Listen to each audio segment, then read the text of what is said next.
Djokovic won the U.S. Open after he was previously banned from the United States for a few years for rejecting the COVID-19 vaccine. He didn't want to take it. They wouldn't let him in the United States for a year or two. And then he just won this year, and they sponsored it by Moderna. Let's take a watch. Moderna's shot of the day, and it was saving the match point. Oh, the match. And also, I want to talk about Gavin Newsom, the Democrat governor of California, is now basically admitting in hindsight he would do everything differently. The tides are turning. They're admitting they were wrong. Let's take a look. What is something you'd do differently? Well, I think we would have done everything differently because we understood. We would understand outdoors. It's pretty wild how they're gaslighting you into thinking it was everybody doing it and they didn't make that big of a mistake. But Dream Rare Podcast, we'll talk about it all today. I'm excited to bring you today's show. It's the Dream Rare Podcast. Welcome to the show. The way to get the news at the desk or on the road. Let's go. God is great and success in our control. The world is crazy, but we get better from obstacles. What's going on, everybody? Sorry I had technical difficulties the first time. I want to show you a few clips, but the first one is Novak Djokovic. He won. And then they said the shot of the day was sponsored by Moderna of the unvaccinated winner of the U.S. Open that was banned from the United States under the Biden administration for 2 years. Take a look. Moderna's shot of the day, and it was saving the match point. Oh, the match point to get. I watched the tennis match. I watched the press conference after, and they didn't even mention anything about the fact that he couldn't play last year. And I believe for part of this year, he thought maybe he wasn't going to come again. He had to miss a lot of tournaments in Australia and America because they wouldn't let in the unvaccinated. If you guys don't know, Novak Djokovic said, I won't do it. I don't care if it stops me from being the best player in the world. I don't care what the cost is. It's my body. It's my freedom of choice. And it was a fantastic stand-up. He won in Australia earlier this year. I believe Bill Gates was in attendance at that one. And then he just won a Grand Slam in the United States in a country, that he was banned from for, I think, around 2 years. And it's just a historic win, not just for him. I mean, 24, he's probably the best player of all time. But the fact they didn't even mention it kind of weirds me out. The fact that they all just kind of sat there and it's like Moderna's shot of the day in a guy that we wouldn't allow in a country without a shot. And we're just going to act like it never happened. That's the theme of today's episode. You know, everybody makes mistakes. I don't personally believe the gaslighting. I know I read a lot of comments. I probably shouldn't, but everybody has an opinion, right? Some people are like, oh, it's good that people are coming around. Others are like, I don't forgive them, this and that. I forgive people. I have a big heart, but not such a big heart like I had myocarditis, like the people that unfortunately were told that it was the safest thing ever. And it was for, I'm sure, a lot of people, but some it wasn't. But that was a heart joke because, you know, they don't take any liability for the side effects, injuries, and deaths under their pharmaceutical product. The people who forced you to, your company, a lot of the politicians that tried to gaslight you into thinking it didn't matter. You know, if something were to happen, I'm not saying it's happening to everybody. I'm not trying to scare people because everyone's done things in their life. You want to have like a positive mentality. You don't want to overthink decisions. I don't want you to, but I'm just saying these people that told you that if you don't get it, you're going to lose your job. If you don't get it, you're going to lose your 401k, or maybe not 401k, but you get what I'm saying. Retirement packages. I heard that happening to a lot of government employees. Well, if you want to retire and, you know, pay for your family for the rest of your life, you probably have to get it. Now they're all sitting back saying, oh no, we never did that. Moderna shot of the day. Haha. Welcome back to the United States. And I forgive them. But at the same time, I'm just a little skeptical because the gaslighting of how they're explaining it is nuts. I want to show you this clip that I showed you before, but this is Gavin Newsom essentially saying he would do everything differently. He's conceding that he messed up. It's a historic moment. I'm not saying you have to completely forgive them. I don't care what your opinion is necessarily, but this is a historic moment when the mainstream media and Democrat politicians are pretty much admitting that they screwed up and a lot of the crap they did to you was not what they would do now. So I'm not trying to celebrate and say, ha ha, he, but we do need to understand the tides are changing. For a while, they censored everybody, smeared everybody, tried to defame them, tried to defund them, tried to basically take away everything they could from journalists, workers, military members. And now it's like, oh yeah, listen to how they're gaslighting you. What is something you'd do differently? Well, I think we would have done everything differently because we understood. We would understand outdoors as an example. And I want to play this clip because he's not even saying that Ron DeSantis was right or Kristi Noem was right or those pesky Republicans were right. He's trying to act like, oh, everybody locked down like me. Everybody was as bad as I was. I mean, even Ron DeSantis locked down. I mean, can you believe that Gavin Newsom, he's not, after smearing the guy, the mainstream media, the Democrats for 2 years saying, oh, death Santis, everybody's dying for not listening to us. Now they're like, oh, he was similar to us. It's like, it doesn't sound right coming from your mouth. He wasn't the same as you. No way. Specific frameworks. All of us went through a process. I mean, there was few states that didn't go into aggressive lockdowns, including Florida's Ron DeSantis. No, I understand that, but it was. Are you, I'm trying to untwist this because there's so many tangles within the mainstream media that you just get tangled up. Left wing, right wing, politicians, big pharma. It's like they're trying to tangle at everyone's mind. Let's untangle that.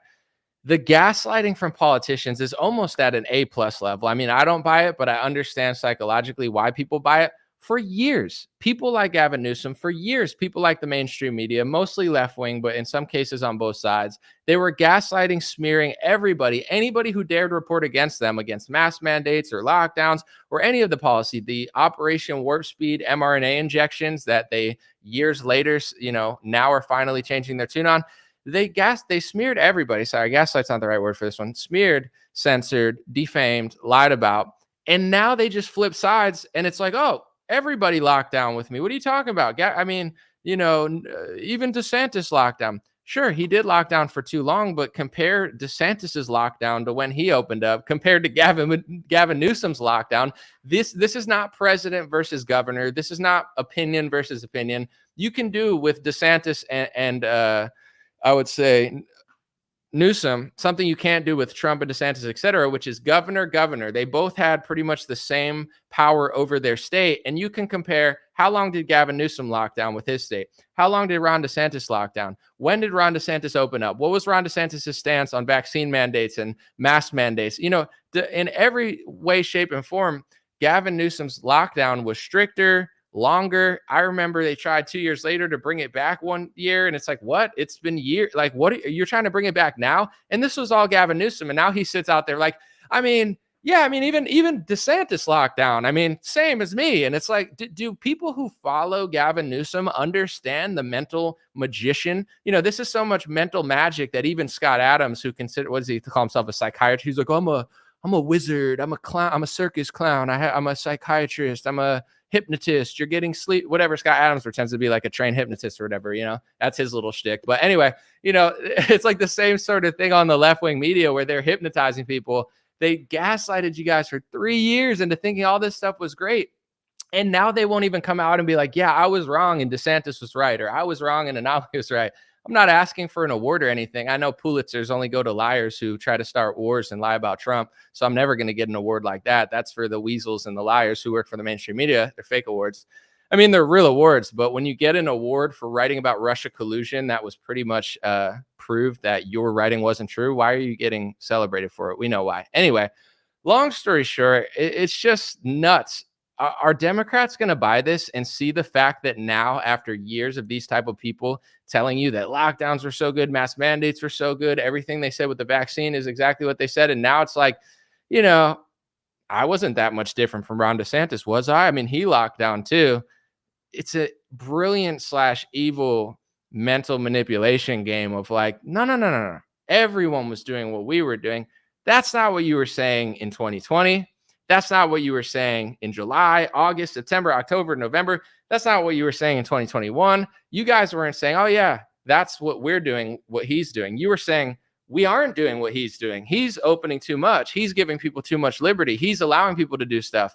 And now they're just going to flip it. Are people going to buy this? I mean, I'm not going to say my hopes are low because I'm a grateful person, but my hopes are low when it comes to people who follow liberal media understanding that type of mental maneuver. The same way, no offense, I see it on the right. All it takes is like a little scheme and then people can't figure certain things out. So they're brilliant with the wording and manipulation of it. But this to me is a historic moment in America where the mainstream left-wing media is basically playing a game of you should have thought about your lockdown, says Chuck Todd or whatever. And then Gavin Newsom's like, yeah, but everyone locked down like me and I would have done things differently. That's their public, we messed up. they're saying it now. We messed up. We were wrong, but they won't give people that were right the credit. That's like psychotic behavior. Being like, all right, we were wrong. Kristi Noem was right. We were wrong. DeSantis did a better job opening up earlier. We were wrong. There were other people online that we called psychopaths and conspiracy theorists who got it more right.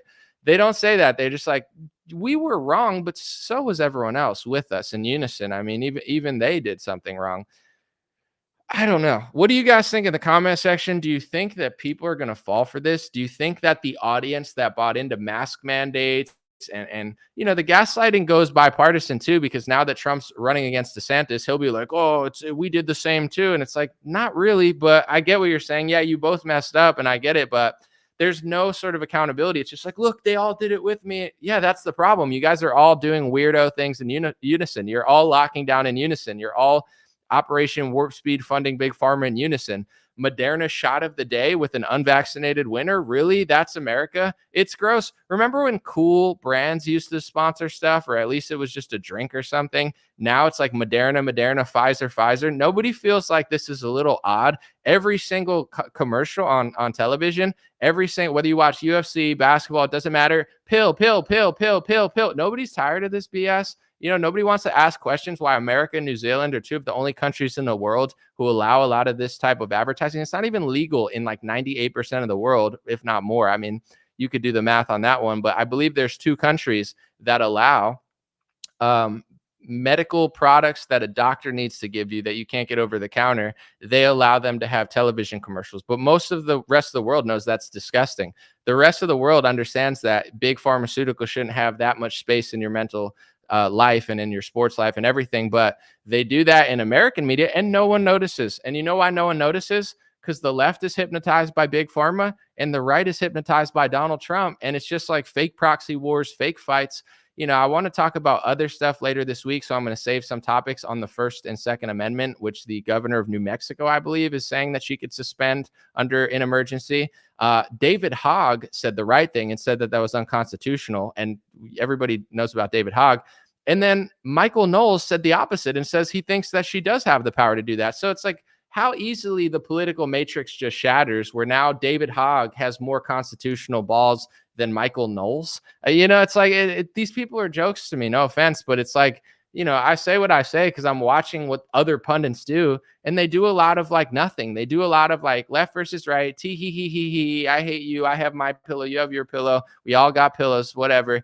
But then you look at what they're really talking about. Like, who was really early on your freedom and liberty? Who was really early on this stuff? Because I'm telling you, just like I did with Vivek. I mean, I could probably play that video again for you guys, but Vivek said to me in the interview, he said, or Vivek, however you pronounce it, he was like, you got it right. You were ahead of the curve. I was ahead of the curve on other stuff. And with all due respect, I'll say it even nicer this time. I appreciate the compliment, but I don't think that I was so smart and military members were so smart and mothers were so smart and a lot of conservatives were like, I don't think that our IQ is 10,000 points above yours where you couldn't figure it out. I know why these people didn't figure it out, because big pharma runs the world. Look at the biggest, look at the biggest advertiser for politics. It's big pharma. Look at the biggest advertisers now in sports. Big pharma's all over it. Besides the betting apps, it's like Moderna, Pfizer. They're all over the place. Every television commercial is big pharma. So it's not financially convenient to figure this stuff out, because if you're in that world, if you're in the matrix of entertainment or politics, it's not convenient to find this stuff out because you're going to lose all your money. So someone like Vivek, no disrespect, but I said exactly what's true. He's a nice guy. He's running. He smiles. He says a lot of great stuff. He's whatever. You know what I'm saying? He's saying a lot of the right stuff. But at the end of the day, I don't believe that he didn't know in 2020, 2021, and 2022, like, oh, I can't figure it out. This is so tough. I'm going to just do my job.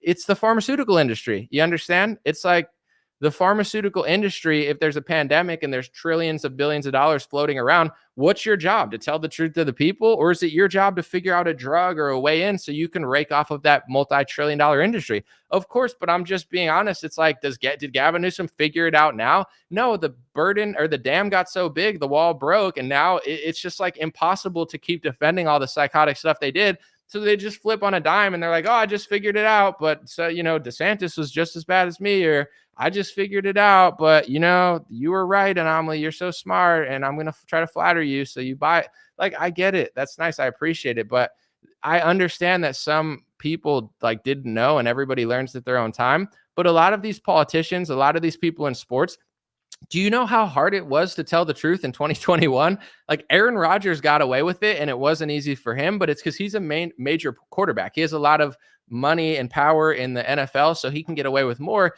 If you were a wide receiver and you're the third or fourth on a team, it's not that easy to stand up against medical tyranny. You're going to lose your job. If you're a father that needs to feed his family, you're going to lose their job. If you're in the military, you're going to lose your position. You're going to lose your pension. You're going to lose this. So the reason that most people didn't come forward earlier is they didn't want to lose the money and power. I understand it, but let's just not gaslight me and act like I'm so special and so smart. I know that Vivek knows. I know that Trump knows. I know that Gavin Newsom knows. I know. I think that Fauci, I don't know what he thinks or what he knows, but I'm just not buying this whole spin that everybody's trying to do. It's like, oh yeah, okay. Well, we made our money in the pharmaceutical industry. Okay, now we're on your side again. Okay, $18 billion to Big Pharma, Operation Warp Speed, a socialist scheme. I did it. I'm the best. Haha, it's bipartisan. Oh, let's fight the Hunter Biden's laptop, Nancy Pelosi. Everyone runs in circles and everyone's like, okay, we just made the left forget about it and the right forget about it. And the right spin is just look what Trump's doing in the Republican media. And the left spin is like, oh,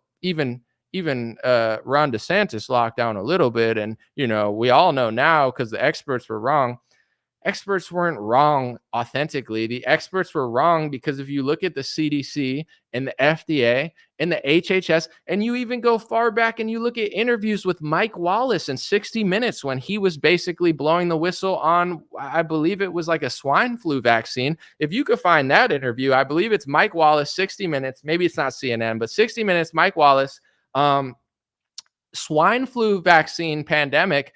Watch that. CDC corruption. They reported it there. Like, this is not new stuff. This is all I'm going to say. A lot of people saw 2020 and said, oh, this must be brand new because now I see it. No, they've been doing it for decades and decades and decades. It's just sometimes the corruption and the, I would say, false expertise bubbles up so far that you can't ignore it anymore. And it's everywhere. Now you're locked in your house and now it's everywhere. And now it's bipartisan. It swallowed up your candidate and he's selling the vaccine too. And DeSantis has a mask on TV. Like, where did all this come from? The biggest mistake people will make is to say, oh, like people like Ted Cruz will be like, oh, the CDC used to be respectable and now they're so corrupt. I'm Ted Cruz, herky jerky, whatever stupid guy he says.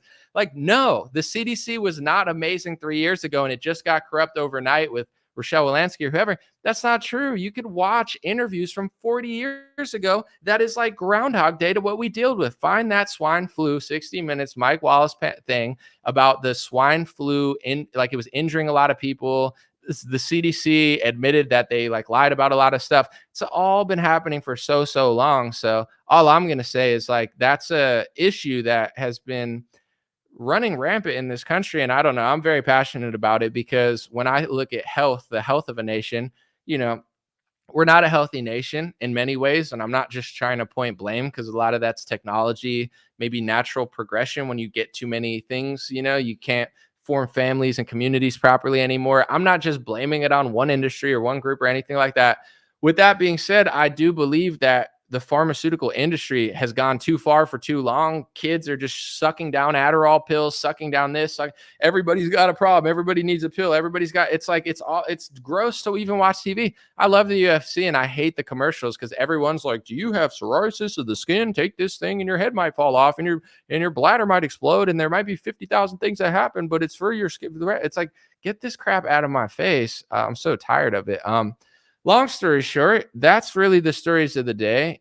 Moderna sponsoring U.S. Open. Djokovic, unvaccinated, wins. Wasn't allowed in the United States for 2 years, yet they don't even mention it in the press conference. The gaslight. I don't even want to watch tennis anymore because the gaslighting of like, this is a huge story. When you talk about storylines, and they always love a good story to sell an event or a match, and you have a guy who was banned from a free country for 2 years because he didn't inject himself with synthetic mRNA. He comes back this year, wins the tournament, and then you sponsor the tournament by Moderna, the shot of the day sponsored by Moderna with a bunch of, shot puns, and you don't even mention it. Djokovic doesn't even mention it in the press conference. It's baffling the type of gaslighting that they're trying to put us through. And at the same time that that's all happening, Gavin Newsom comes out and says that he would have done everything differently and flips the script now that it's not that DeSantis is so bad for not locking down like California. It's that DeSantis also locked down too. And, we're all in this together now. It's nuts. Let me know what you guys think. I'm going to read a few comments and then we're going to keep it moving. I have an interview tomorrow with somebody. Hope you guys enjoy. Someone said Huntington Beach just passed a law banning mask mandates. I did see that. I think and vaccine mandates too. Let me read a few more comments and then I'm going to take off. Hope you guys enjoyed this video. I wasn't going to go live today, but I was watching this all unfold and I was like, wow, this is bizarre. But the thing that I want people to realize, and I don't care if people agree or disagree with me on some of my opinions around it. This is a historic moment where the liberal media is now admitting they were wrong. Gavin Newsom's admitting he's wrong without really fully admitting it. But this is a corner turn because they were trying to bring back mask mandates. Maybe they saw the data and people aren't falling for it. And now they have to jump ship from their own policies. You saw, well, maybe you didn't, but I'm saying it like as if you've seen it. But if you did see it or not, I did a report earlier this year that showed that between New York and California, they lost, I believe, upwards of $1 trillion to states like Florida because all their lockdown policies sucked a bunch of money, sucked a bunch of businesses out of California and New York, and they all went to other states. So, I mean, this is the good part about the competition of the states, even if it's not absolute. And I think that there's still a lot of like federal problems. The fact that if you do make that decision, you screw up really bad, lose a lot, and then you have to flip like Newsom's flipping now. And it's just wild. I know I'm not the only one who dealt with it, so I don't want to make it about myself. But of course, I lost money. They defamed me. They tried to defund me. They tried to ruin my channel. And I say this with ease because that's not even a top 40 thing that people dealt with. I know people that they couldn't, their husband was in the military and he worked there for 10 years and they're threatening his pension or, benefits after the military if he doesn't get the COVID vaccine. You have people that ran businesses, hundreds of thousands of businesses destroyed because they got locked down while the banks and big pharma and other people seem to, be able to weather the storm a lot easier. And a lot of mom and pop shops got absolutely swallowed by Amazon more than they would have naturally. It's just like the amount of stories that I saw of athletes that, took it. And there was this one guy in, I want to say he was a biker or some sort of extreme sports guy. And he took the vaccine, he got injured, and then nobody gave a shit about him. And he's like crying and he's on Instagram like, dude, this just ruined my whole life, my whole career. And everyone's like, sorry, dude. I mean, we didn't force you to do it. I mean, we didn't even tell you to do it. It's like, what are you talking about, bro? You told him that if he didn't get that damn vaccine, that he wouldn't have been able to participate anymore. I know somebody that's I think his name is Jerry O'Neill. I have to look up the spelling of it, but he has some sort of work visa in America. He's been a high-level X Games competitor for years or decades, and now they're trying to kick him out of the country because he won't get the vaccine, and this is still happening in 2023. And one thing I hope people realize, and I know a lot of people hate me for this, but I just don't really care. I understand Trump versus Biden is a thing, or Democrats versus Republicans. I'm not saying both parties are exactly the same. I think when someone like Trump gets in or a Republican gets in, the border policy slightly changes, the judges change, and some things do change, but a lot doesn't. But long story short, a lot of these left, right, Trump, Biden, Trump, DeSantis narratives are really just theater for like regular people to fight over and pick a hero in. Meanwhile, none of this stuff changes, and it's never going to change till everybody tunes into the frequency and realizes that it's been happening for 5 decades, not for 5 years like Ted Cruz is going to try to gaslight people into. And a lot of the BS that's happening with Elon Musk and the ADL, it's bipartisan. It's done by people at Daily Wire. It's done by people in right-wing media. And they'll sit here this week and gaslight and be like, oh, it's just the left-wing progressive organization. Yeah, I mean, the ADL does have a left-wing skew, absolutely. But at the same time, the same type of defamation and exaggeration about the term anti-Semitism is done on the right wing all the time. They do the exact same thing, and they're exactly as loose as it. And it's being passed into law by Republican politicians under the same definition that the ADL has adopted. And when I report on that stuff, right-wing news organizations post articles about me and call me anti-Semitic for screenshotting the State Department website and telling people that that's how they're expanding the definition to then usher in some sort of like hate speech rule where everything's this, everything's that. I see people crying online now saying, oh, it's sexist if you don't if women don't get paid as more than men or the same as men in tennis, and they got $3 million checks, Djokovic and the chick who won, and they're still complaining in the media. They're like, this doesn't completely equal it out because they don't generate as much revenue. How obvious is it? You know, the WNBA is subsidized by the men. I don't know who's subsidizing the women in tennis, probably the corporation sponsoring it or the men's league. I'm not sure. I haven't fully looked it up, but it's like everything's sexist, everything's racist, everything's anti-conspiracy theory, anti-vaxxer. It's just like these stupid words. Any word with anti or obic, it's just a word to basically shut it down. Being homophobic used to mean you were like afraid of homosexuals. Like if you were like in West Hollywood and someone's like, hey, and you're like, that's what homophobic like means by definition, phobia of gay people. Hey boys, did you watch Bravo TV today? And they're, what's wrong, Johnny? Are you all right, bro? Yeah, dude, I'm just really afraid of homosexuals. Oh, dude, you're homophobic, man. Are you all right? We might have to get that checked out with a pastor or maybe at the local doc. Like that's what homophobic means by definition. But now they'll call you a homophobe if you don't think a 3-year-old should chop off their ding dong and you know, copy paste some breasts on their body. Like now that means homophobic. So, you know, and then you go to the right and all they can do is like, oh, you're racist if you don't like Tim Scott. Why? Why is that true? Tim Scott, his race has nothing to do with what I think about him. I just find him very generic and like, you know, like just typical politician-esque. Well, no, it's like everyone does the same little stupid game. The left is just a little worse with it, but you get what I'm saying. It's a damn joke. But long story short, the gaslighting on this pharma stuff is loco, and no one wants to take accountability for what they did. Trump wants to act like, you know, DeSantis was exactly the same, and his leadership with COVID wasn't exactly the same as Trump's. Trump's wasn't as bad as Gavin Newsom. If I could rank them, it would be like DeSantis did the best, Trump did the second best, Newsom did the worst. And they don't have the same positions in Trump and DeSantis, but you can point to certain times, certain rhetoric, certain laws, certain leadership, and then a guy running around just selling the product, not really doing crap. You could kind of compare it, although it's harder, but to act like DeSantis did the same thing as Gavin Newsom, that's objectively insane to anybody left-wing and right-wing. If you talk to left-wingers and right-wingers and you said whether they liked Newsom or didn't like Newsom, and you said, hey, do you consider what Newsom and Ron DeSantis did the same thing?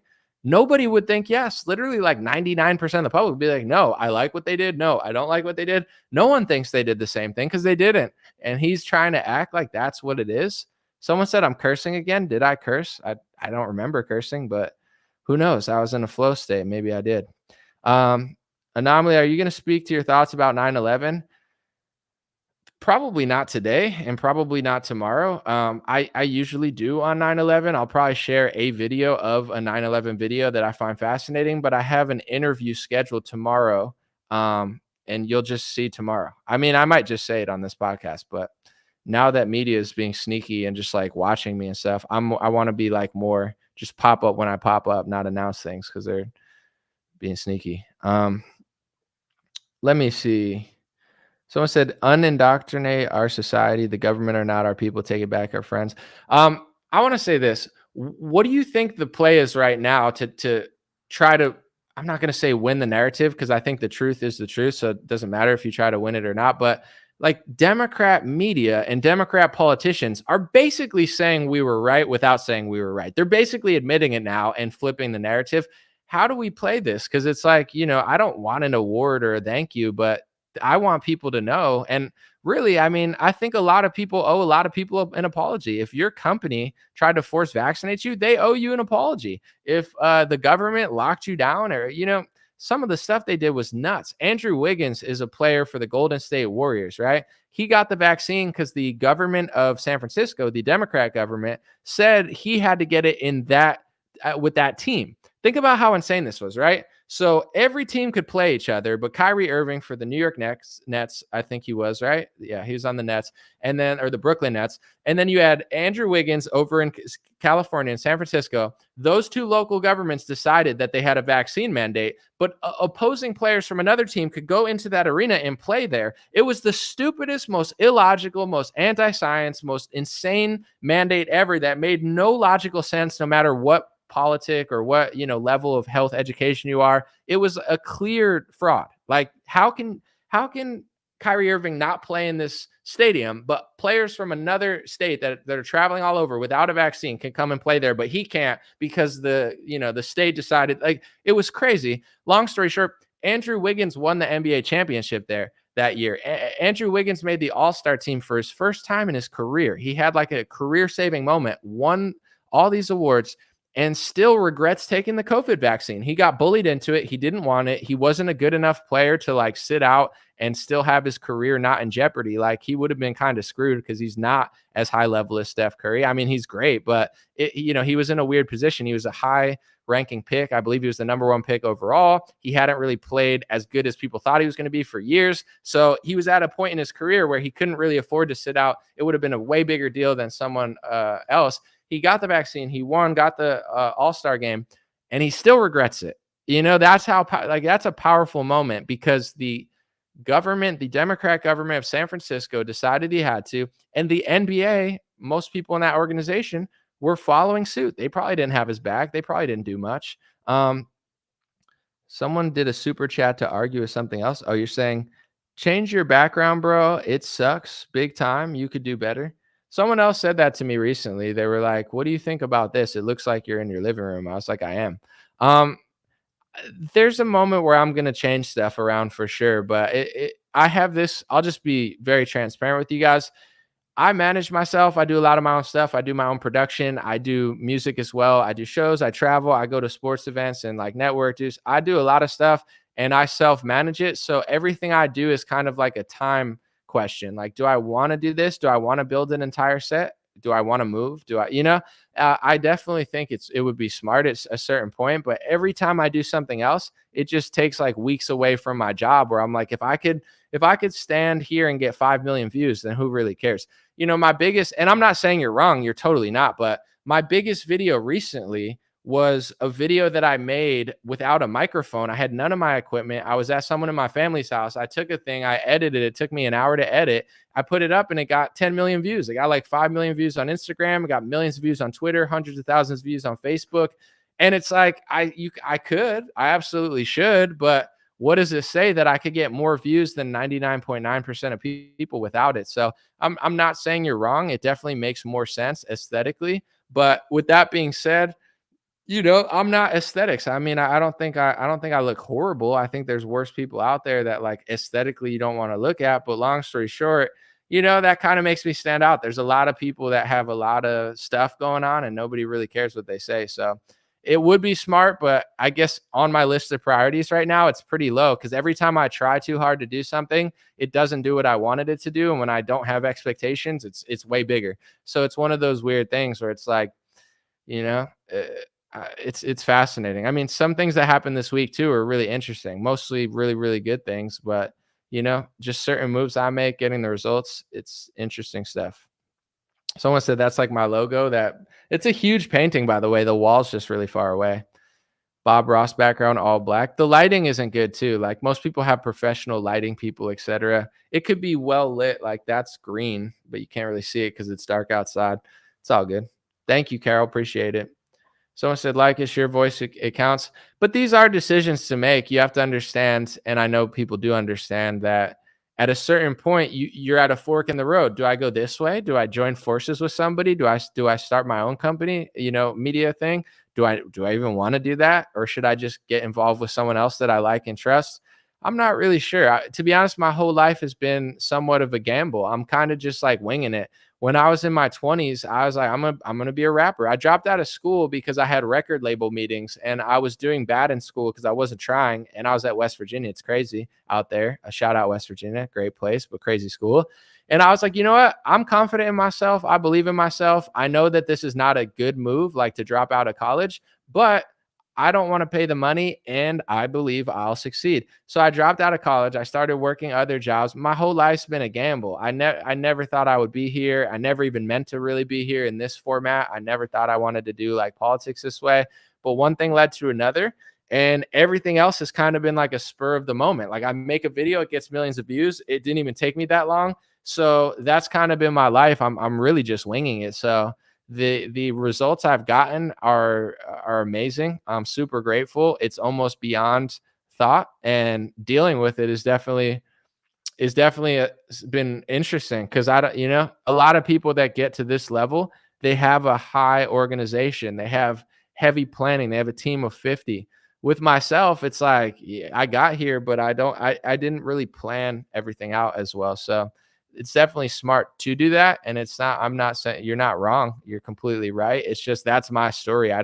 Everything I've done has not been highly calculated. It's just been very authentic, very organic, I'm going to work really hard in the present moment. I'm going to try to do the best work I can in the present moment. I'm going to try to do something creative and interesting and real. And it's kind of manifested in this way. So, the next move could be a bunch of stuff. I could get a whole studio. I could buy something, I have options. I don't know what I want to do, because really I just want to enjoy my life and live in the moment. And I don't want to like make a huge decision or a costly decision that's really wrong. So it's, a lot of things are up in the air for sure. Almost time for a secret stash on Patreon for sure. I apologize for being slow with it, but it's been I got a lot of stuff going on, and I kind of I needed to take a break for 2 weeks, 3 weeks, and I did, and it was great. And getting back to the grind has been crazy. So secret stash on Patreon, I got you guys. I appreciate everybody there, Facebook, but the Vivek moment was very crazy because it was like, I didn't even mean to get that interview. That was all. I'll just tell you the process. I don't hate Vivek. I don't want to be rude or anything, because I think he's very brave. He's running a very fascinating campaign. To be honest, I'm glad he's there. I'm glad he's running, and he's like, without him, it wouldn't be that interesting. So long story short, I just kept seeing this, kept seeing that. And I'm like, wow, I'm watching interviews. I'm watching how he moves. He's very smooth, but I don't personally believe him. Right. So I made a video and I put together a compilation as much as I could possibly say in a minute and 30 seconds. You don't have much time for a reel on Instagram. And I said, I'm going to put all the reasons that I don't fully trust him and try to be as nice as I can about it. And I did, and it got like 4 million views on Instagram. It was my biggest video ever, and I barely tried on it. I didn't even plan it. It was probably my biggest video of the whole year. It was like basically saying I don't trust him. So then after that, I know he goes on a lot of podcasts. I said, hey, Vivek, you got to come on my podcast now. And his team hit me up. I told them I didn't fully trust them. They were legit. They were like, all right, well, we don't want to be biased. And I'm like, I don't like them. I'm not going to pretend to, but I'll be good faith. That was the word they were using. So I was good faith. And with that being said, it kind of just like turned into that. So I didn't even really seek like, oh, I got to interview this guy right now. I was just tired of people interviewing him, in my opinion, not good, and not asking good questions. And when he said something that I believe wasn't like true, they would just like let it slide over. So long story short, that all happened. And that week was just really crazy. Like the media attention and the defamation and lies. And to be honest, it's okay. Everybody has an opinion. Not everyone's opinion is good. That's just the world we live in. It is what it is. Mostly amazing stuff happened, but long story short, it's just been a crazy week to deal with, and to do other work has been like overwhelming. I got like 50 things I need to do, secret stash things, answer emails, do business work, and I just got all caught up in that. So someone said Tim Pool's afraid of Anomaly. I don't want him to be afraid of me. I'm a nice guy. It's just, I don't want to go to the beanie bunker. That ship has sailed, but I would be willing to converse with him. It would be a fascinating conversation. It would probably go great, and then the media would cry about it for a month. So it's whatever. Someone said it was a great interview. You were truthful, and that's what everyone wants. Thank you, Lily Don. Okay, but what is happening now? In what? Life is good. God is great. The sun comes up. The sun sets. I don't know what you mean by what's happening. A lot is happening at the same time. Nothing's happening. You're a Libra, and that's how our lives go. Hard worker. Well, thank you, Wanda Jackson, Libra gang in the house. We don't disrespect other horoscopes, but there is a gang out here. Libra. Long story short, that ship has sailed. Someone's laughing at beanie bunker. Yeah, that's what I call it. Netflix series can be, I don't know what that means. Sorry, I'm trying to read some comments. Thank you, Andrea, for the compliment. I see you. Newsom lockdown, says NZ. All right, if you guys don't have anything, I'm not saying you're not being interesting, but if there's nothing really you guys want to ask me or nothing to talk about, I'm going to probably chop it off before 45 minutes, keep it pretty brief. Do I follow any underground rappers? Sure. Me and RA the Rugged Man have talked, but then he got mad at me for some Joy Reid thing. That's fine. I would love to interview Immortal Technique. I have a lot of friends now that are rappers, people in like, people who get it, they like me, and people who don't. And that's fine. I prefer it that way. Your vibe attracts your tribe. So the people that I am in touch with and that I do like, it's a beautiful thing. And then the ones that don't like me or vice versa, it's also okay. I think about social media and life as like a party. Imagine Twitter as a party. You got like a million people, just everyone's talking shit, all sorts of shit, every niche market, everybody's saying everything. Like, it's not really fun. And you wouldn't want to go to a party and talk to everyone. So that's social media, just is that, for the better or worse. It's kind of funny. It's got a lot of options, but it's making a lot of people miserable because it's just like, get me out, like, close the door, get me out of here. So I understand the realm that I exist in now when it comes to my videos. It's just the reality of it. Like, internet is very weird. Twitter's weird. Facebook's weird. Instagram is weird. It's all very strange. The media is very weird. It's, it is what it is. It's just like, you got to make the most of it and just stay above. Son of God said Anomaly sold his soul with octopus logos. Are you insinuating I sold my soul to an octopus, or are you just putting octopus logos? I did not sell my soul. I don't know why you think I did, but I don't know. That's one thing that happens, I think. I was talking to a friend the other day, and I said that being like, and I don't call myself a truther. I think that's douchey, but like, being in the world of media or whatever I'm doing, it's like being an underground rapper or a punk band. Like, you don't want to be the one that's big, because then everyone's like, oh, how did he get there? Why isn't he banned? Why is Anomaly allowed to do it? How did he do it? And it becomes that sort of game. And I'm not saying it's that bad or anything, but it's like being an underground rapper and getting really big. Everyone kind of hates on you in the community, because any opportunity I get at this point, if it's a big opportunity, people will be wondering how I did that. How did Anomaly get to a UFC fight? How did he get to interview Vivek? How does he interview Candace? How did he do that? He must have done this. He must have done that. And I don't necessarily, I don't blame people, I guess. I have my opinions about others, so I'm not complaining about it. I'm just speaking about it. I understand every move I make from this point on, someone's going to say that I sold out. That's just the reality of it. If I do a sponsor that they don't like or whatever. Someone said, do I support Palestinian freedom?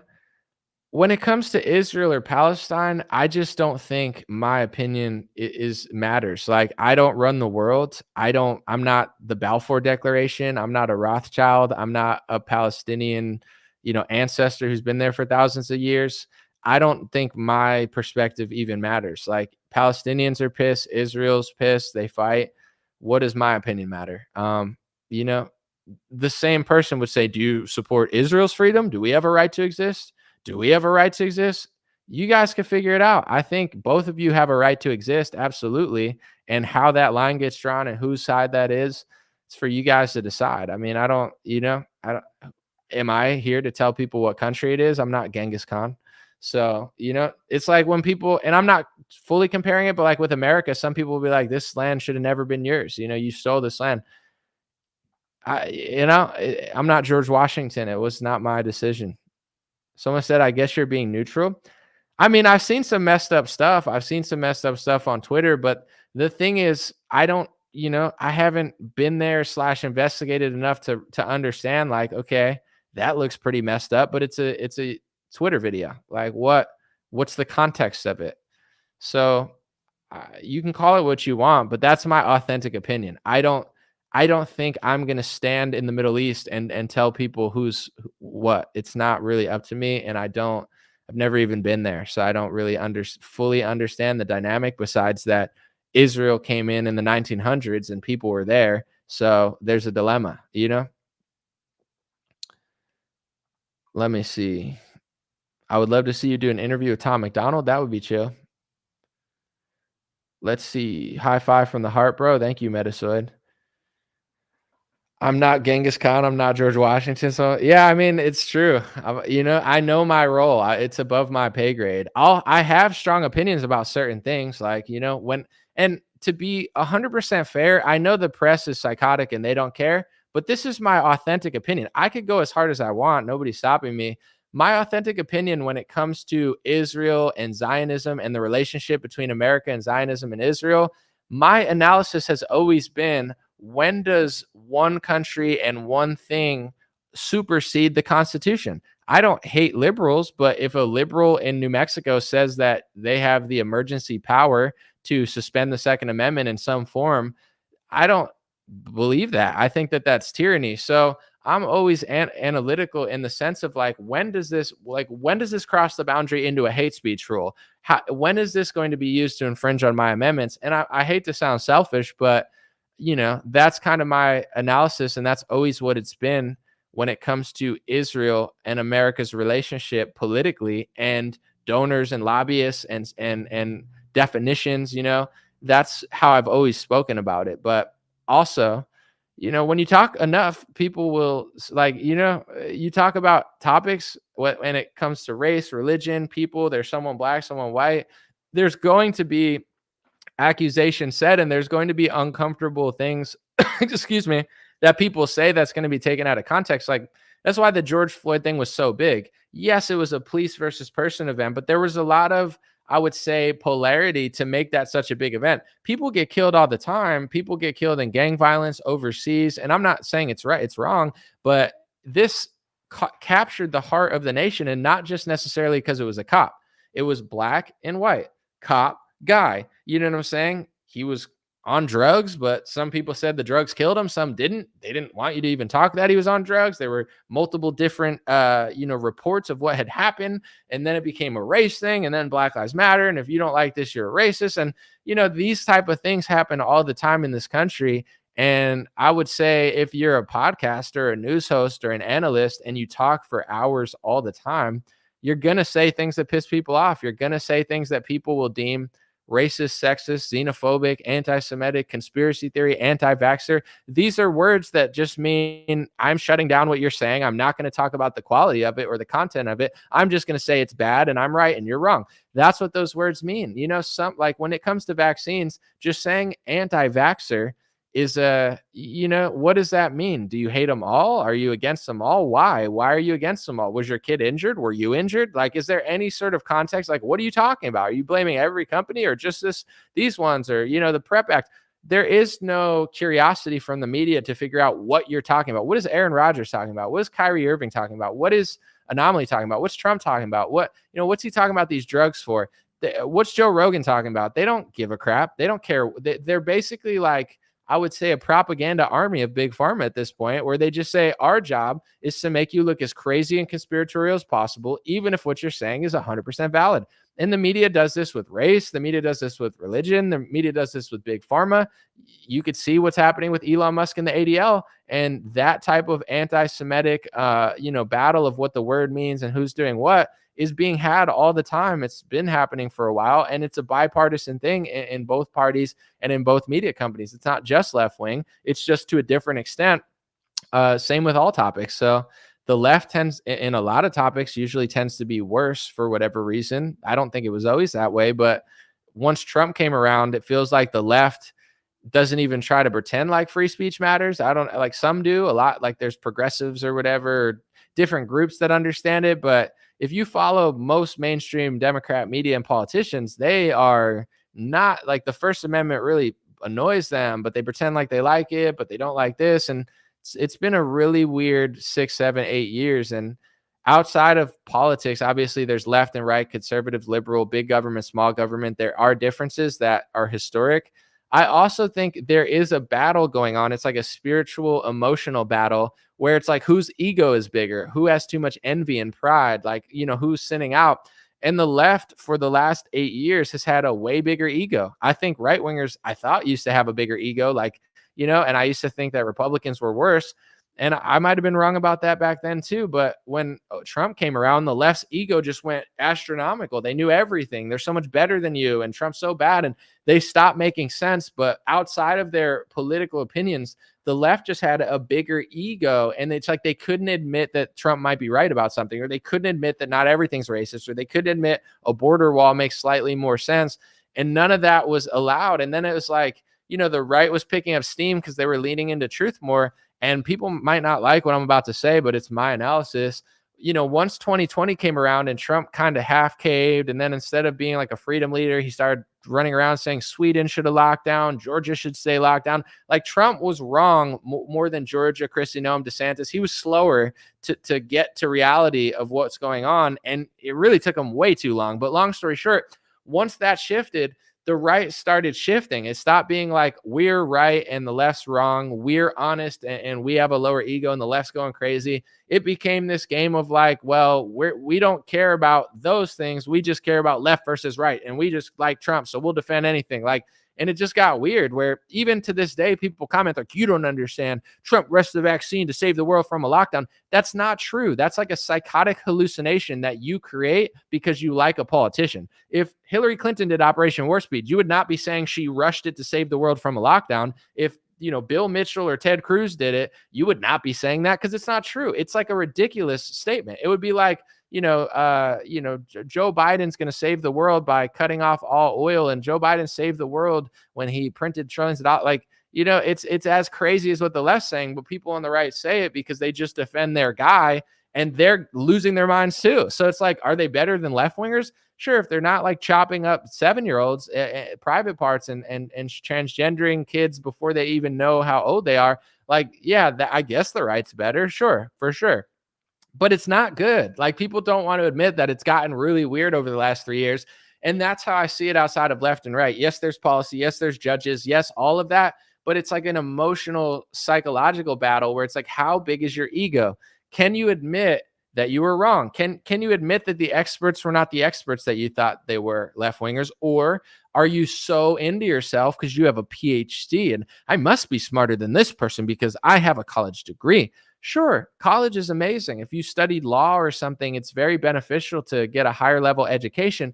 But also you got to ask yourself, how much of that 8 years was education and how much of it was indoctrination? A lot of it was indoctrination, and even in the health department. Yes, they teach them the body, and people in the health community are amazing with what they can do. They can like open a person's body and replace a part. I think that they're genius level people, and I love that they can do that. And that type of stuff is pretty scientific, and they're very good at that. But outside of like actual surgical movements and stuff, when it comes to pharmaceuticals, a lot of the textbooks are indoctrination. Not the surgeries necessarily, not everything, but certain people can't separate whether they got that education or not. Like, do I question my teacher? This is why I did terrible in school my whole life. There's multiple reasons, but I used to ask questions. I always was like a curious guy, and they never liked that. It was like, shut up and just do what you're told. And they're almost priming people for stuff like lockdowns. They're priming people for stuff that we live through because it's like, listen, if you don't listen. And then they started doing it to the kids. I went to a college campus, and it's like they're all wearing masks because they're being told, if you don't wear a mask, you're a bad boy, you're a bad girl, you're a bad person, you're really bad. So like, if you wear it outside, it's a virtue signal of like, I'm listening. You don't have to, but the pressure is on that direction. So they're indoctrinating kids to like be forced masks. It's been like that for decades over other topics, but can you disassociate from that and be like, okay, do I have the ability to listen and learn, but also question when things just don't make sense? Can you, because everybody always talks about communist China. They just listen, they follow, you know what I'm saying? They do stricter lockdowns because they're an obedient culture that's told to listen to the collective hive mind to be better. And in many ways, it's a great ideology. I'm not saying it's all bad, but in many ways it's not, and one of the ways it's not is when the government's wrong and when your leaders are wrong and they're leading you into something that's bad and you just follow because you don't want to be unloyal. That's the opposite of American, I would say, liberty, and this idea that you are allowed to criticize your experts and your pharmaceutical company and your government, not because we don't want to be divided, but because in order to be strong and innovative and invent stuff, we have to be able to break away from that. We're losing that for sure. And it's just interesting to talk about because I see the communist Chinese style, like, listen. It didn't do well during the pandemic, and we kind of became communist China. Like, they'll be like, oh, China did this and China did that. Like, we became China, and China didn't make us become China. So I feel like, no offense, when Republicans complain about that or liberals complain about this, it's like the bigger scandal than blaming a foreign country for what you did. Like, China didn't make Trump lockdown. China didn't make America print trillions of dollars. China didn't make you follow their old communist patterns of how to lock down a population. Like, you did that on your own, and then you bragged about it, and then you said that Sweden should have done a Chinese style lockdown, and Africa should have done it, and the media is crying about certain states like Belarus that didn't do it. So it's just politics is a fascinating game where they're always catching people in these little proxy battles. Meanwhile, our country's kind of picking up very totalitarian, authoritarian, some people call it fascist. I don't really care as long as people know what it is and that it's not ideal. Call it whatever you want, but that really happened. And I don't know, just watching everybody twist and turn how it happened and make believe that everyone was exactly the same. Someone like Vivek, he said, anomaly, you were right, and you caught it ahead of the curve. And that's an interesting angle, right? And then Gavin Newsom comes from a different angle, and he goes, no. Like, DeSantis also locked down. He's not that much different than me. Like, we did it. You did not do it similar. So there's this whole spin on left, right, everything. And I'm not saying all of it's bad necessarily, but they're now, for the first time maybe ever, admitting that they were wrong on all levels, left wing, right wing. Trump's even coming out and talking about like vaccine stuff that he wasn't talking about this week. It's almost like the message was put on the bulletin board, like, it's okay now, you can come out and do it now. It's you could do it, Chuck Todd, you could do it, Gavin Newsom, you could do it, Trump, and everyone's like, oh yeah. But let's be honest about it. Let's at least be like, hey, can we celebrate the people that were right early on, the restaurants that were right, the politicians like Thomas Massey that were right, people like Kristi Noem that were right early, people like, Governor Kemp, who broke out of Trump's lockdown guidelines, and Trump said he disagreed. DeSantis, who figured it out much quicker than most Republicans and led a lot of the nation for 2 years on certain policies he'd start and Texas would follow. Can we celebrate the people who did it, or no? We just going to gaslight everybody into thinking that it never happened because Pharma made their money, politicians got what they wanted, and now that narrative's old and tired, and they've done the analytics on it, and they realize that there's only so far that they could drive that narrative. They have the group of people that's going to get booster shots for the rest of their life, and most people won't, and they can milk that population dry while the rest of the population does what they want to do. And now it's on to the next scandal or thing. That's kind of how I see it. Like, they milked it for all it was worth. They got everything they wanted out of it. And now they're going to make a circus around something else, like Donald Trump's arrest. And everyone's going to be like, is he going to get arrested? Is he not? Is it going to help him win? Is it going to help him lose? Is he going to, now he's going to win the Republican primary, but can he beat Biden? And, now that's going to be the whole national circus for years. Like the Trump arrests, if this were a movie, it would be like Donald Trump arrests 3. And it's not like Pandemic World 4, because we lived through Pandemic World for 3 years, but they wrapped it up. They cashed out. Both parties scammed us. Democrats scammed us way more. And now everybody's just going to like, DeSantis and Trump and Gavin, and they're all going to play this little stupid game. And, and in a week, they're never going to talk about it again and just act like it never happened. What's the solution to it? I have no idea. I guess everybody could learn some sort of lesson from maybe things that they didn't know, pay attention to why they did it. I think that's maybe an important thing that we can do. For example, when it came to how I saw through the pharmaceutical thing, I could repeat it real quick for those who didn't watch me then or who did. But just first of all, look at the history of Big Pharma. One of the biggest fines in modern history was Pfizer for some sort of like drug scandal. You could look up the whole thing. They had to pay a massive lawsuit, massive fine, a lot of stuff. I mean, a lot of stuff they were pushing during the pandemic, hand sanitizers that they were pushing, taken off the market for issues, sunscreen that they pushed, taken off the market for issues. I mean, Google anything they ever do. It's always like cash out, make money, deal with the consequences in court later. So what I said to people was, it doesn't mean Big Pharma's all terrible. I'm not saying they're all evil, but at the same time, with vaccines and with the PrEP Act and with emergencies or the childhood vaccine schedule, they've maneuvered a way to not have to pay liability for side effects, injuries, deaths, adverse events, and injuries. Or I said it twice, but you get what I'm saying. They figured out a way to not pay for it. So if you don't have to suffer the consequences, millions of people, something happens, or 10 people happens, however many it is, wherever you think it falls in that line, and they don't have to pay for it, they could rush it a lot easier than if they had to pay for it. If they had to pay and put together a compensation fund for everybody that could prove they got injured, they would not be able to warp speed it out that fast, and it probably never would have even happened. So before the vaccines even came out, that's what I showed people, because me just saying go get it or don't get it, that's what a lot of people did. A lot of like people in this world were like, don't get it, don't get it. Sure, I don't care. I'm not hating. I'm just saying. And then there were people that were like, get it. My wife's a doctor. Get it. Everyone's getting it. Get it. Like me, it's the Trump vaccine, whatever. Like there were two sides to that. But what I tried to do was just kind of show people where it's like, listen, I don't legally want to really give people medical advice, because I don't know what they would try to do to my channel. But long story short, I don't want to be in control of your life. However, I do want to show you what no one's showing you and make your own decision based off of the information I showed everyone.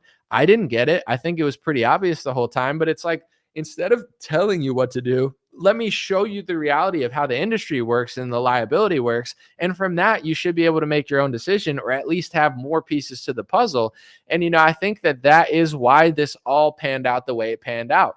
The reason Operation Warp Speed rushed, mandates, nobody really gets that much compensation. There was like a little government compensation, but when it comes to Pfizer, Moderna, Johnson & Johnson, they cashed out on this stuff. They don't have to settle a single lawsuit for an injury, from my knowledge, because of the PrEP Act and their emergency clause. Everything happens because of executive orders, bills. If you want to really be honest with yourself, and that's where I feel like I've been getting more and less popular simultaneously in different groups, is because a lot of people will tell you Trump, love Trump, hate Trump, left, right, red, blue, Gavin, Newsom, Ron DeSantis. And they're so focused on the characters. Talk about the characters, vote for the characters, like the characters, but they're just characters. The reason I was right about the vaccine and Ben Shapiro was wrong, and Donald Trump was wrong, and Vivek was wrong, and Gavin Newsom was wrong, and the media was wrong, and most right-wing media was, the reason that I was right when they were wrong is not because I'm so special. That's what I'm trying to tell people. I would probably make more money if I said I'm prophetic. Oh my gosh, buy everything I ever do. I'm a genius. Give me your money. But in reality, it's like, I appreciate people's support. I definitely need support. But long story short, I showed you why I figured this out. No one does that stuff. Because they make decisions based off emotions or people. Well, if Trump says this, I believe this. But if he says that, I'll make excuses for that. You're not operating out of reality. You're operating off of idol worship of political characters, which is why you're going to keep crashing and burning. You got to follow the executive orders. You got to follow the National Childhood Vaccine Injury Act. You need to follow the PrEP Act. Both of those were passed by Republicans, actually, setting you up to get bamboozled by Democrats and Republicans. The emergency declaration that came from the HHS director that worked directly with Big Pharma. The experts were wrong, because a lot of the experts are ex-Big Pharma people. They're doing business for Big Pharma. Their expertise is in playing both sides of the equation and not caring about health all the time over business. So it's like all these things happen for a reason, and I pray that people realize this now. You don't have to say, ha, ha, ha, you were right, or ha, ha, ha, you were wrong, or I don't want to hear it, I feel bad, or whatever. I'm not trying to make everybody feel bad. I want everyone to be healthy and happy, but all these things happen for a reason, and maybe not in this format, but they will happen again if people don't study why it happened. So that's all I really, really, really hope, is that people look at the core of how the Republicans and the Democrats got away with this, how the Democrats got away with more, and then learn from that and don't allow that to happen. What makes me a little nervous about the future of the conservative movement is the fact that it's like 80% idol worship now, and people they make up theories that don't even make any sort of sense just to defend their character in politics, instead of look at like the brass root of what's going on. If the CARES Act passes and Donald Trump's in office, or the CARES Act passes and Hillary Clinton's in office, what matters is what the bill says, because that's what's going to happen. Who's the money going to? That's where the money went. When they printed trillions of dollars, it went to exactly where they said it was going to go. The testing and all of these like hospital finances. Oh, you get this much money from the hospital if you do this, or if you get tested, you get that. All of that was written in the CARES Act. So how's this happening? Why are they doing this? Well, they pushed the structure of the pandemic through that bill, and it doesn't matter who was president or who was at the Senate or the House. If it would have passed bipartisan, which it did, I think there was only one person maybe that was against it, Thomas Massey. Maybe there were more, probably not though. Like, that's what's going to determine the next 2 years. But if people close their eyes at that and they say, I want to believe it's a good thing because I like Donald Trump, or I don't want to look at Operation Warp Speed because I like Trump and he's not as bad as Democrats. Sure, he's not as bad as Democrats, but all of this happened because of all of that. So, next time this happens, my only, I would say, hesitancy is that I think people learned the medical tyranny stuff, but they don't necessarily even know why it happened. So I feel like the elites will be able to scam people and conservatives and liberals again. I don't feel like the left's unscammable. I think that they're way too easy to scam. I mean, the left is so easy to scam. It's ridiculous. Like, they're so brainwashed by emotional stuff and fake racial narratives that they are just gone. They will easily fall for anything. And then you come to the right, not trying to be rude, but this is just my interpretation of it. Like, I don't see a group of people that's like, oh, we really learned our lesson you learn your lesson from the lockdown, but you didn't learn your lesson of idol worship and how politics work. Most of these influencers, they don't even, I understand why they don't want to talk to me, but whatever, they don't want to admit what really happened because a lot of their guys were kind of in on it and allowed it to happen. So it's a better narrative to just be like, oh, it was just the other side, and start gaslighting like what actually happened. So I feel like conservatives will absolutely get scammed again because they didn't learn like the core blocks of why it happened. They're just following characters. Like, that's following Trump as a character is almost just as bad if you're right wing as if you're left wing. The left hates him, the right loves him. Who's easier to manipulate emotionally? The left, who hates him, or the right, who obsesses over? They're both easy to manipulate. It's just conservatives naturally, I think, have a lot of better policies that are suited in this world that has gone too far left. They understand things like with crime and border that the left can't figure it out. That's why San Francisco sucks. That's why a lot of their cities are getting crappier. Like, the left is wrong about that. So by default, I agree with Republicans more because they have like core understanding of that type of stuff. But when it comes to political scams, that's why too, whether you like it or not, my interview with Ramaswamy, I'm not being the nice guy who just talks about, we could talk about sports. We could talk about, like, me and Vivek could get along very well. I'm sure we both have like high energy. Like, I'm sure we could be great friends. But with this, it was like, hey, I'd love to do that sometime. But right now, let me ask these questions that nobody's asking. I only have 20 minutes to get through, like 10 questions. It's taking too long. I got to rush. But let me get this out there for the people because people need to see certain things and then they could decide for themselves. Because it's just like, there's always going to be a guy. There's always going to be a thing that they say. And like, it's always going to be that way until we kind of put our foot down and be like, nah, let me ask it this way, and get some transparency on it. So thank you, Nick, for the super chat. He said, thanks for being a real one. You appreciate it. But long story short, I just hope that people learned why this happened and like the core of how they laid it out, because they're going to do that with other stuff. Problem is today, people need to have their own personality. It's definitely like something going on. Someone said, I think Trump is the best we have out of the choice. He might be, he might not be. I don't know. I'm not, I guess for this podcast, I'm not too concerned with how good he is. I guess it's just like, I don't know. I'm a little, just watching how all the candidates work. I've come to the conclusion that it's not going to change until people stop just following characters. Vote for the character you like, cheer for him if you want, get them into office, or lose the election and learn a lesson. Don't keep repeating the same mistake over and over again.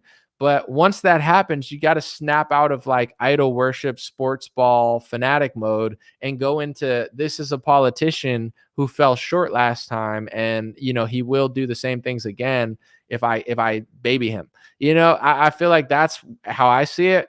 I just think that's how politics work. And if people don't want to see it that way, then life will just be what it is. It's like, things are not perfect. Why is the economy better in America than it is in the Philippines? It's not fair. It's not fair that if you're born in the Philippines and you work a job and you're born in America and you work the same job, that your currency is bigger in America and you make more money. That's not fair, but it is the way the world works. America has a strong economy. That's why most people want to come here, even when the cities get ratchet. So like, that's not fair, but that's how the world is. It's the same with power and media, and like it's not fair. You know what I'm saying? It's not fair what happened, but the world's not fair. So if people don't want to figure this out and they don't want to like stand firm and make a statement, they just want to follow Trump or follow DeSantis or hate Trump, then nothing's going to change, and you're not a victim. I don't think, like, you're not a victim if you can't figure this stuff out. That's where I kind of stand now, is everybody wants to victimize themselves. Well, they took this from me, the election, but I'm a victim. And it's like, you're not. You haven't learned how it works, and they're going to catch you in these narratives. And, it's like, I'm not going to say I'm okay with it, but if people can't figure this stuff out, then maybe that's just what it is. Like, it's just going to be this constant circus where the media lies, the elite scam you, the left fights the right, and they can't, and like they act like sports fans. And that's what it seems like to me even now. I don't necessarily, with all the good momentum that's happened, I think it's more so the fact that the media's lost power, and a lot of podcasts, and like, people they're not valuing the media what they used to. To me, that's more powerful than like what the Republican Party is doing. I even think Elon Musk has done more for conservatives than Trump has ever done. Like, and I'm not saying to trust Elon Musk or jump on a spaceship with him or put a neurochip in your head. I'm not saying that. I'm just saying, like, strategically with Elon Musk and his public, conflict with the ADL, a lot of things that he's done, buying a media company, pushing back, rewriting, I would say censorship, bringing thousands of people back, making a better fact checker. The fact checker on Twitter is like 90-something% accurate, unlike the ones on Facebook and Instagram that are almost always pushing the regime narrative. Elon has done more, in my opinion, than Trump really did. I mean, Trump's Supreme Court justices helped, I think, in certain ways, and his judges, like, that's good. He did some things, but a lot of his accomplishments were just taken away by the pandemic and Biden. So I'm not saying to fully trust Elon, but I'm just looking at actions, and I just don't see politics the same way. Like, I don't, the circus of politics is the problem. The fact that people can't figure it out is the problem, and it's going to continue. And maybe that's just the way life is. And I'm not saying this to be dark or anything, but in America, your economy goes further than in like 90% of the countries in the world. You were blessed, if you're born in this country, to be born in a country where if you work this hard, you will get this amount. And other countries, I'm not saying they don't have any opportunity. There's still a lot, but it's just a different economy. The money's different. The jobs are different. The lifestyle is different. The average house in certain countries compared to America is different. It's changing because America is screwing up its regime. But long story short, that's not fair. It's not, but that's what it is. So you have to deal with your circumstances. And whether you were born in a mansion or the hood or another country, you have to make the most of this world. And I think God will bless you, and it'll be a great world. There's a lot of success stories from all over the world. But long story short, that's the dynamic. See it for what it is, make the most of it. And that's all any of us can do. But when it comes to politics, I feel like people don't get it. The left doesn't get it. The right doesn't get it. And if they don't, things will just go in the direction that they're going to go. It's the same way. Like, if there's a foreign policy that they want to start a war with 9 different countries, they did it. You know what I'm saying? The left did it. The right did it. The Bush did it. Obama did it. Your opinion didn't matter. They did it. They got it done. Both parties are in on it, and people couldn't figure that out. And, now they have new characters in the game, and people still can't figure it out. They're hypnotized by Donald Trump. They either hate him so much that they can't think straight, or they obsess over him so much that they can't think straight. He's like the perfect brainwasher. And I'm not saying he's bad. It's just like the reaction to him is worse than him. His leadership is not, his leadership during the pandemic kind of sucked, but besides that, it's like, it's not that I don't think he's so bad, but people can't act right when he comes around. I don't know what he did to people. It's like he made the left lose their entire mind. Like, they've never been the same since Trump. And then the right is also like, it's just getting weird to me, but that's my opinion. Like, if people tap out of that and get back into this world of like, let me look at the facts. Let me look at it how it is. Let me tell the truth about how politics is. Because this idea, there's certain industries and there's certain people that they're just above the pay grade of the guy you like. That's just, I admit to you, like, what do you think about this? And it's above my pay grade. I'll tell you my opinion, but my opinion doesn't matter. I don't have an impact in that. I don't I'm saying, I don't own a banking company. I don't want to. I don't want to compete in that world, and I don't care. But I'm being honest with you. Like, you look at some of these characters and think that they're at the top of the pyramid, and they're like 3 layers down, and they're not even trying. Like, you think they're trying so hard, and they're not. And there's certain layers to the pyramid that they're working with, and it's like, if you don't want to figure it out, It's not going to change. Why would it? But there's going to be a show. There's going to be a nice little like left-right paradigm, a Hunter Biden's laptop and a Donald Trump mugshot, that he conveniently makes a lot of money off of. And, now Rudy Giuliani's getting hit with RICO charges. And when Rudy Giuliani was in New York, he'd hit everyone with RICO charges. So now it's coming back on him. It's like a tragedy. The U.S. is like a giant, like, I don't know, comedy / tragedy, and it sucks, but it's like, it depends what side you're on. It is what it is. It's just like, everything can't be changed. So sometimes it's not even worth it. But to me, there is a way to like change the country. It's a collective. Like a city doesn't have to have a lot of crime. America doesn't have to be an open border. There are things that we agree that it's not that hard of a fix if we can get the right people in. But the mental manipulation is just so deep that I feel like the left's gone and the right is not nearly on point as they think they are. And I'm sure there's people hearing this that think I'm not as on point as I think I am. And that's a difference of opinions that is always going to exist. And I respect it. But, I stand firm to what I believe the same way I did during the pandemic. And, I think I'm right or I wouldn't say it. So during the pandemic, I'm telling people in like why I was right. There's tweets that people will say, anomaly's prophetic. I'm telling you, I'm not. I mean, I do think I have certain insight, but it's easier for me to just say, yes.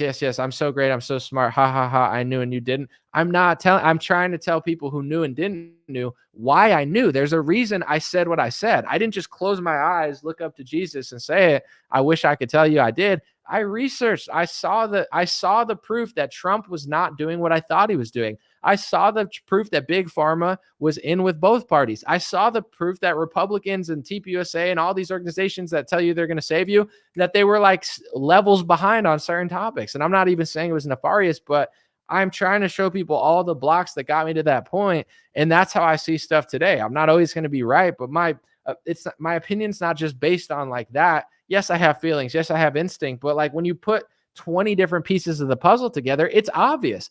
I said before there was even a vaccine that medical tyranny was coming and mandated vaccines were coming. In 2019, I said mandated vaccines are coming. Before the lockdown, I said they're going to lock down and push a vaccine before they even said they had a vaccine, because it's just obvious. The whole plot is obvious once you realize how it works. And once you realize who Trump hired, you realize that he's not going to stop it. If you hire pharmacy lobbyists and pharmacy executives and big pharma people at FDA and HHS, and your CDC person's not that great, you're done. It doesn't, Trump's opinion doesn't matter when he ceded power to the pharmaceutical industry and they have the power to declare a health emergency. That all happened. So the part that annoys me is not that people were wrong back then.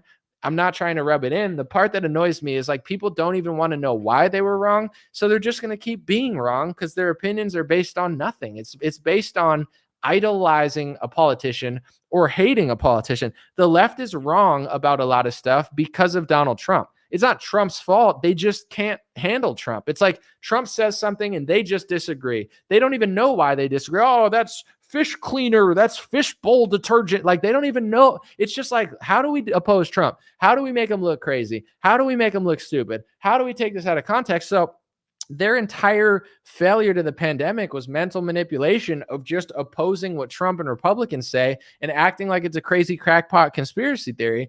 And then on the right, the way they keep deceiving the right is like, you give him this guy, he's an outsider, even though he proves he hires the inside, but he has no, it's just a mistake. It didn't happen purposely. He just doesn't know. He's super smart. He just doesn't know anything. He's like constantly making he hired almost 100% of the swamp, but he just didn't know. And if you buy the mugshot and give him money to lose to Biden in 2024 and cry again, and it's like, then it'll take, like, it's like a show that's just run too many seasons and it's just getting too sloppy.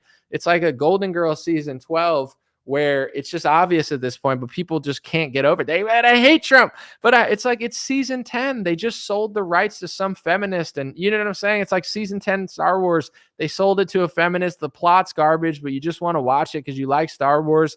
It's the same thing with the Trump thing. Like the left, it's like, get over Trump, dude. Where did he hurt you on the doll? I don't want it's like, it's not even good theater anymore, but people are still like clinging on to their battle team blue, fight the red thing. And then on the right, it's the same thing with Trump. It's like, they're attached to they don't even like listen to the interviews. He sounds so ridiculous so many times. It's like, it's so fake, but it's like, oh, if he's fake, it's a plan. He's exposed. It's like whatever, whatever you want to tell yourself. But at the end of the day, he didn't expose Big Pharma. He hired Big Pharma. He didn't expose Anthony Fauci. Oh, he worked with Fauci to expose Fauci.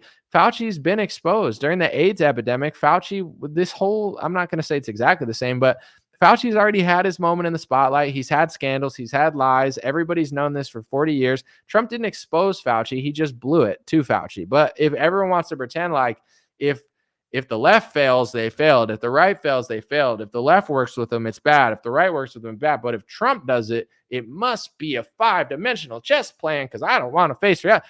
That's why I'm right about a lot of this stuff and people are wrong. It's not because I'm so smart, because it's like, I like Trump, but if he hired pharmacy executives to run HHS, you're going to get that. And he's not a victim of it. He did it.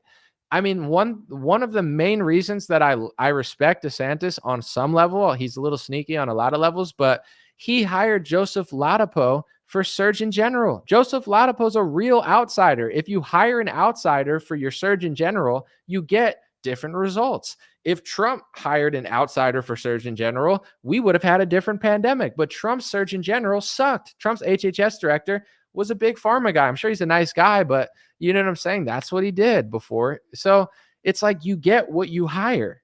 DeSantis hired a real one, an outsider who's not recommending this stuff, as his Surgeon General. Trump didn't do that. So I just don't understand why our movement's going to be better if Trump can just hire people and people will make excuses for it. Like, if Trump hires a good cabinet, then it's great. But if Trump gets in again and hires a terrible cabinet, no one will hold them accountable the same way that they would if DeSantis was there. They'd be like, well, maybe he hired shills because they like him and they're loyal to him and they have a secret plan. And it's like, it's very wild. It's fascinating, but I'm talking about it today because I'm just interested in like the angles of it. And I hope you guys like it. I hope you appreciate it.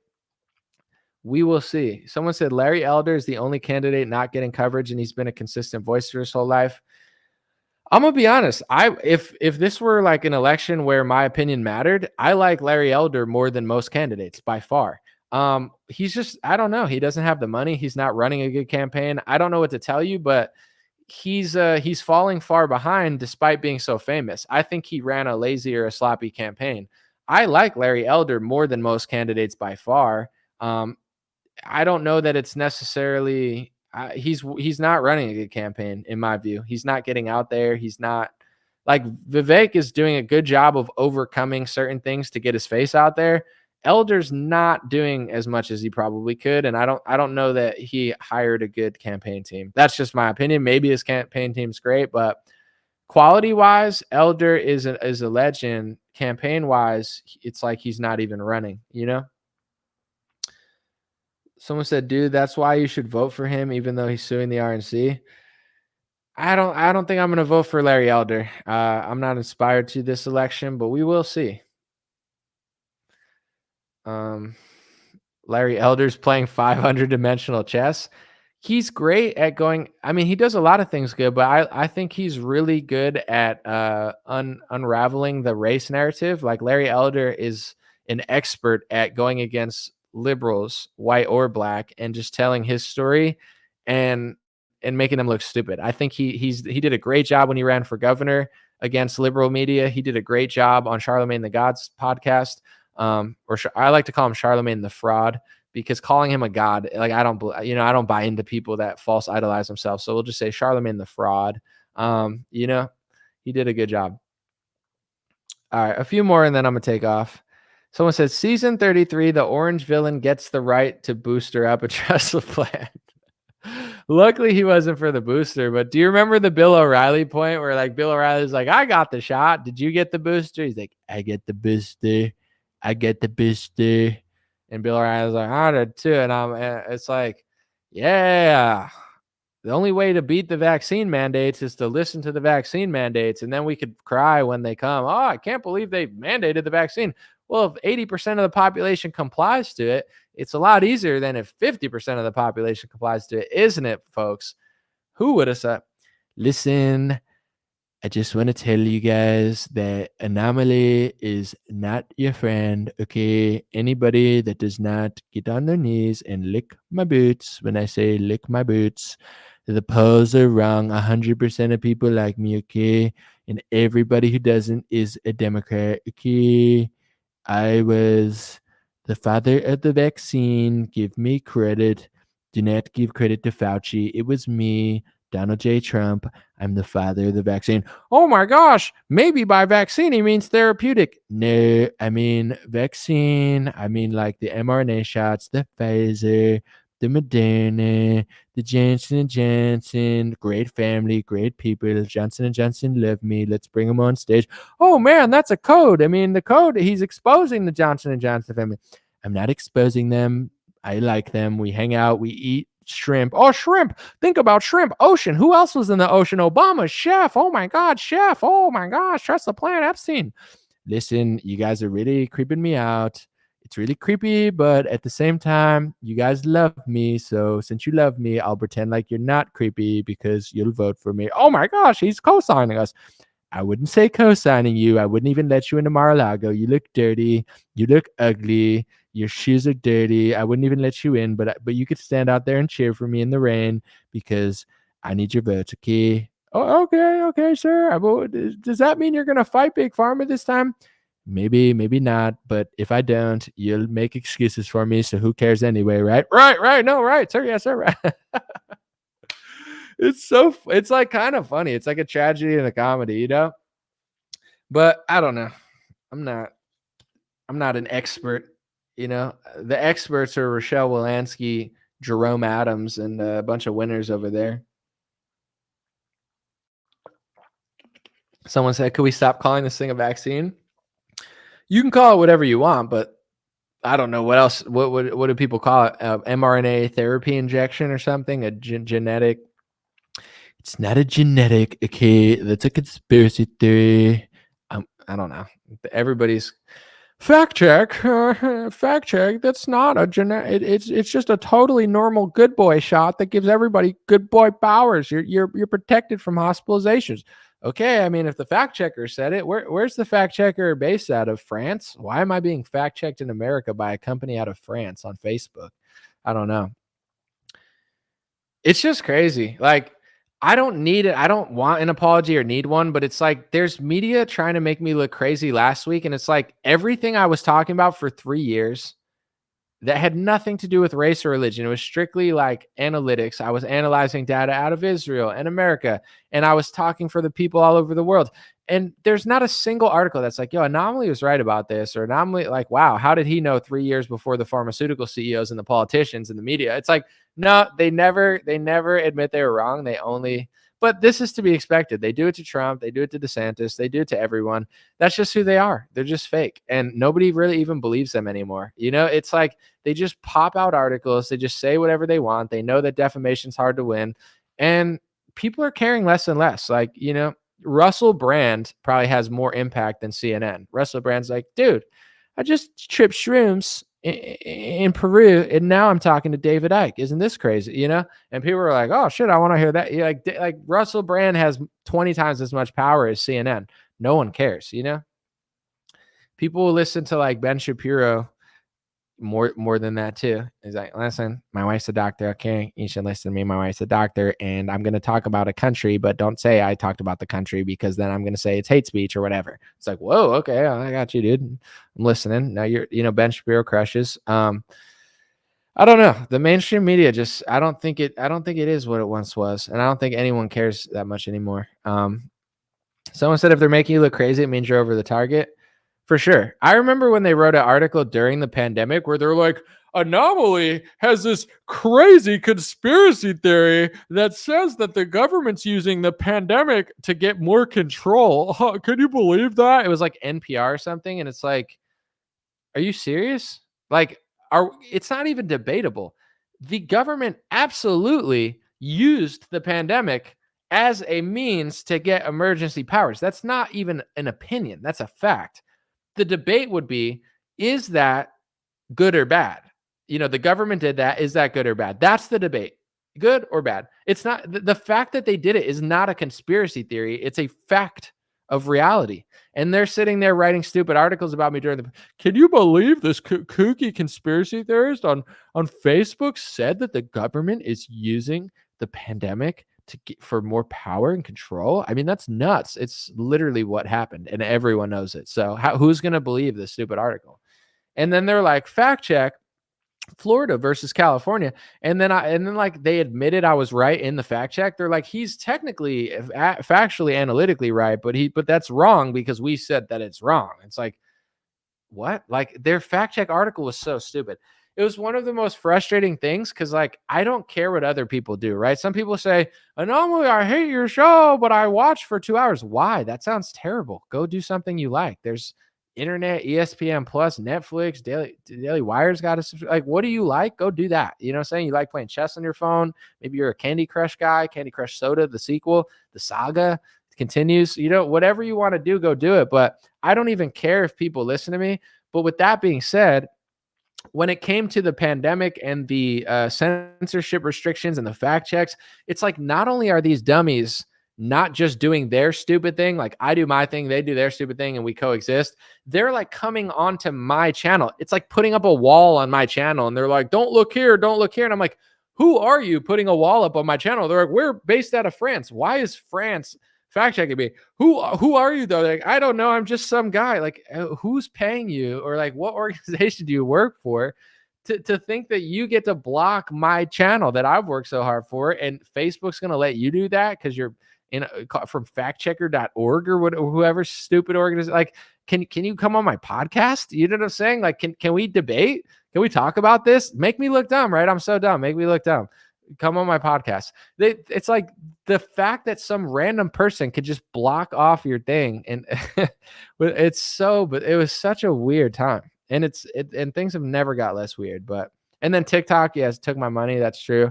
They shut down my bank account. Like it was like a TikTok creator fund, and they shut down my whole account. Never gave me the money. Never paid me out. It's crazy, dude. But whatever.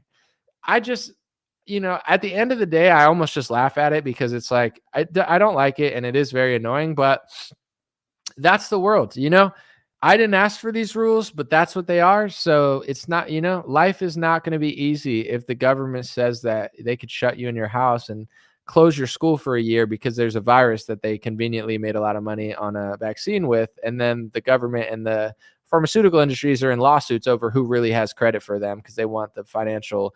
It's like, it's a crazy world. So, I can't act like it's unexpected. It's just the world we live in. And just got to make the most of it. Keep it moving. So that's the show for today.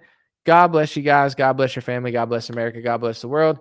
Thank you. I have a special guest tomorrow. I'm doing an interview. It's with somebody very interesting. They have a new documentary out.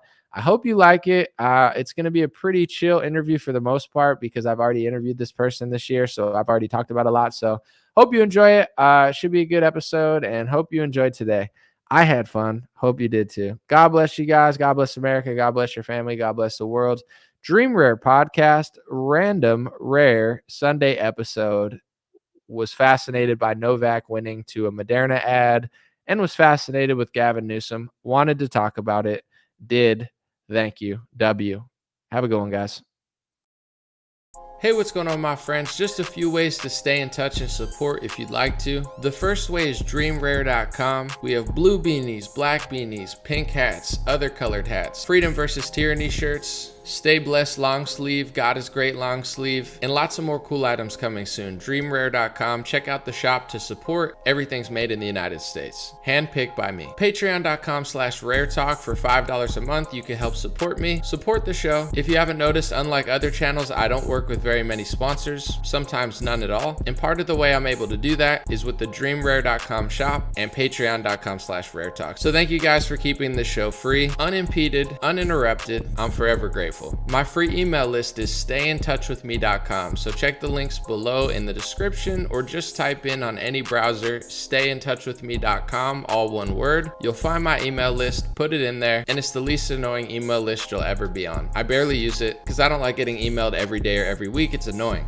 so I don't do it. Stayintouchwithme.com. It helps me take back some power away from big tech. Telegram, t.me/DreamRareChat or @DreamRareChat. Due to censorship, I post all my live stream and videos there. Sometimes I have some bonus content, and I try to give people a heads up when Facebook or YouTube won't. DreamRareChat at Telegram. My Instagram is @DreamRare. Thanks for everybody following there for shorter content. And DreamRareLinks.com, that's DreamRareLinks.com, has all my stuff. My podcast on Spotify, Apple Podcasts, my music on Spotify and Apple, my Rumble page, my BitChute and Gab page. All my links are found at DreamRareLinks.com. Thanks for watching, folks. God bless you. You already know I'll be back with more content soon.